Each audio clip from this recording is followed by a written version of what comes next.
Praise the lord. मसीह यीशु में आप सबकी सलामती हो। खुदा की शुक्रगुजारी करते हैं आज के कलाम मुक़द्दस के लिए। ज़बूर बाब 25 उसकी आयत 5 है। हम पढ़ेंगे। मुझे अपनी सच्चाई पर चला और तालीम दे, क्योंकि तू मेरा नजात देने वाला खुदा है। मैं दिन भर तेरा ही मुंतज़र रहता हूँ। कलाम मुक़द्दस का पढ़ा सुना समझना हम सब के लिए बायस बरकत हो। आमीन। हम जब कलाम मुक़द्दस को खोलते हैं तो जब हम उसे पढ़ते हैं तो हमें बहुत कुछ सीखने को मिलता है, क्योंकि अंजील का मतलब है खुशखबरी।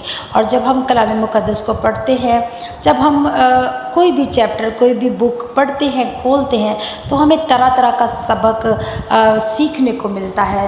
जिस तरह के ज़बूर हो गया, अय्यूब की किताब हो गई, पैदाइश हो गई, जो भी खुदावंद यीशु मसीह ने किया वही इसमें तहरीर किया गया है।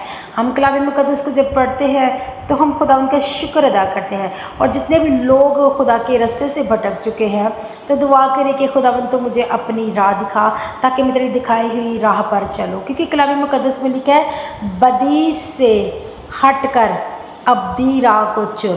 Praise Jesus. खुदावंद आप सबको बरकत दे। God bless you. आमीन।